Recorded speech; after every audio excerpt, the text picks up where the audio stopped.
मखसूस नशिस्तों से मुताल्लिक पार्लियामेंट के कानून पर अमल दरामद करें या सुप्रीम कोर्ट के फैसले पर इलेक्शन कमीशन ने वजाहत के लिए फिर सुप्रीम कोर्ट से रुजू कर लिया। इस्तदा की कि इलेक्शन तरमीमी एक्ट आने के बाद अदालती फैसले पर रहनुमाई की जाए। कहा 12 जुलाई के मुख्तसर फैसले पर जब वजाहत मांगी गई तब नया एक्ट मौजूद नहीं था। पार्लियामेंट ने इलेक्शन तरमीमी एक्ट की सूरत में अब नया कानून बना दिया है। 39 अरकान की फैसले वाजे हैं कि पार्लियामेंट की दानिश का जायजा नहीं लिया जा सकता। अदालती फैसलों को मद्देनजर रखते हुए तरमीमी एक्ट पर अमल न करना भी सवालिया निशान होगा।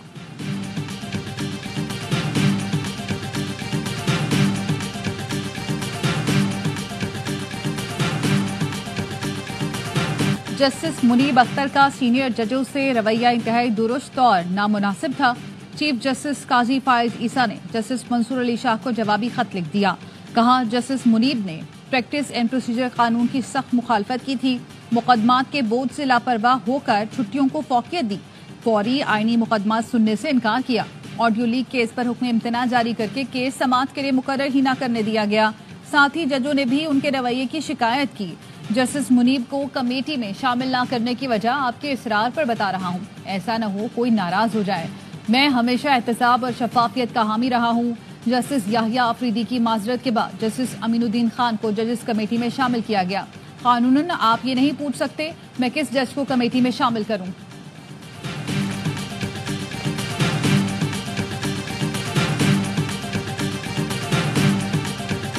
तहरीक इंसाफ ने प्रैक्टिस एंड प्रोसीजर तरमीमी ऑर्डिनेंस को सुप्रीम कोर्ट में चैलेंज कर दिया। चेयरमैन पीटीआई बैरिस्टर गौहर ने सदारती ऑर्डिनेंस के खिलाफ दरखास्त दायर कर दी। प्रैक्टिस एंड प्रोसीजर तरमीमी ऑर्डिनेंस को गैर आईनी करार देने की इस्तदा।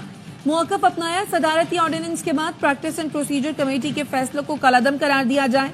दरखास्त के ज़ेर इल्तवा होने तक नई तश्कील करदा कमेटी को रोका जाए। पुरानी कमेटी को काम करने की इजाजत दी जाए। दरखास्त में विफाक, वजारत कानून और सेक्रेटरी सदर को फरीक बनाया गया है।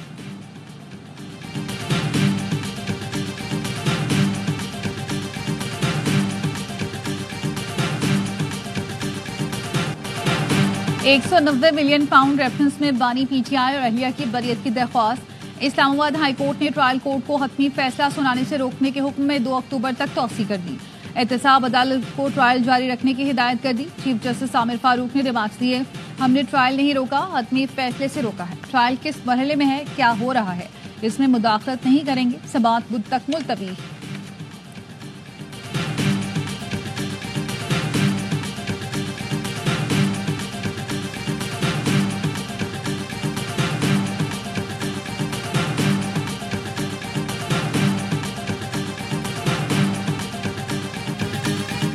साल से जेल में है वो मजलूम बनने की कोशिश कर रहा है। मजलूम वो हैं जिन्होंने जमहूरियत के लिए जानें कुर्बान कर दी।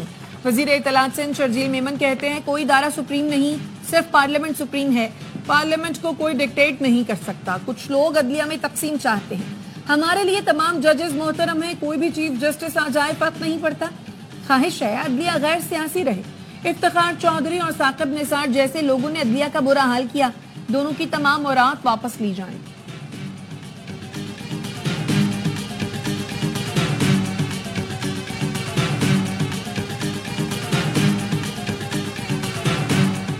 तहरीक इंसाफ का वफ्द आज मौलाना फजल रहमान से मुलाकात करेगा। मुजव्वज़ा आईनी तरामीम पर तफसीली मुशावरत की जाएगी। आइंदा की हिकमत अमली तय की जाएगी। मुलाकात में Supreme Court practice and procedure तरमीमी ऑर्डिनेंस भी ज़ेरे गौर आएगा।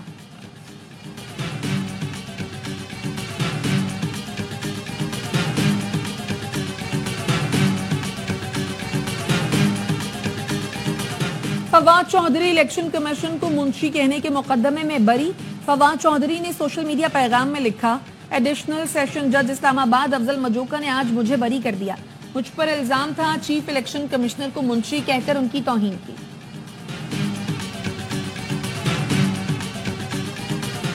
पाकिस्तान आईटी की फील्ड में तरक्की कर रहा है, हमें अपने हिस्से का काम करना है। गवर्नर सिंध कामरान टेसोरी की एक्सपो सेंटर में गुफ्तगू। कहा, मईशत के लिए सबको मिलकर काम करना है। मईशत मजबूत होगी तो दुनिया में आगे बढ़ सकेंगे।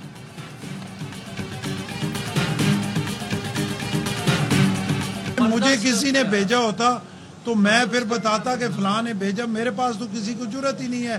कोई 2 करोड़ छोड़ के 2 रुपए भी भेजा। कोई ख्वाहिश है किसी को वाइस चांसलर लगाने की ना मैंने चीफ मिनिस्टर साहबा से मेरी बात हुई कोई वाइस चांसलर लगाने की। गवर्नर पंजाब अपना वाइस चांसलर लगवाना चाहते हैं। मेरे पास भी एमएनए एमपीएस की सिफारिश आती है, लेकिन मैं नहीं सुनती। गवर्नर को किसी नाम पर एतराज था तो मुस्तरद क्यों नहीं किया? वजीर आला मरियम नवाज की सहाफियों से गुफ्तगू। गवर्नर पंजाब सरदार सलीम हैदर बोले, अगर मैं किसी को वीसी लगाना चाहता हूं तो उसका नाम बता दें। क्या पूरे पंजाब में यही लोग हैं जिनके नाम कमेटी ने भेजे? वाइस चांसलर का मामला हो या आईनी पैकेज, मेरिट से हटकर कोई काम नहीं करेंगे।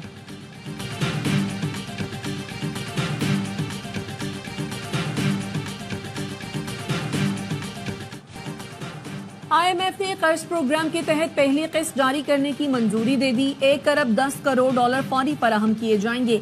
पाकिस्तान को 3 साल में मजमूई तौर पर 7 अरब डॉलर मिलेंगे। 2024 के इख्तिताम तक कर्ज की दूसरी किस्त दी जाएगी।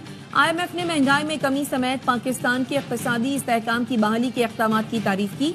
खबरदार भी किया कि इस्लाहात न की गई तो दीगर मुल्कों से मजीद पीछे रहने का खतरा है। पाकिस्तान को कई बड़े चैलेंजेस का सामना है। मुश्किल कारोबारी माहौल, कमजोर हुक्मरानी और महदूद टैक्स बेस शामिल।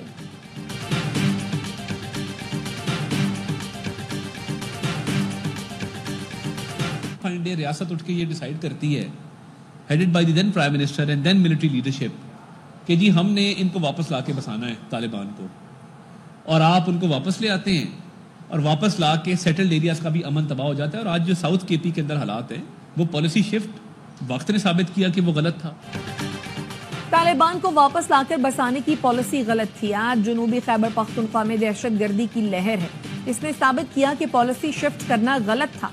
विफाकी वजीर इत्तलात अता तारड़ की न्यूयॉर्क में प्रेस कॉन्फ्रेंस, कहा दहशतगर्दी के खिलाफ जंग में पाकिस्तानी कौम ने 80,000 जानों की कुर्बानी दी, अरबों डॉलर का मुआशी नुकसान उठाया है।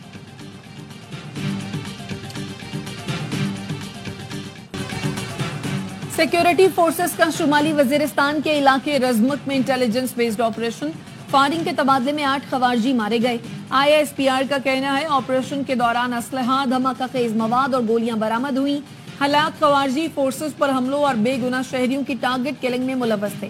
सदर आसिफ जरदारी और वजीर आजम शहबाज शरीफ ने फोर्सेस के कामयाब ऑपरेशन को सराहा। कहा दहशतगर्दी की लानत के मुकम्मल खात्मे तक कार्रवाइयां जारी रहेंगी। वजीर दाखिला मोहसिन नकवी ने भी फोर्सेस को खराज तहसीन पेश किया। बोले कौम की हमायत से फितना और खवारिज का सफाया करेंगे।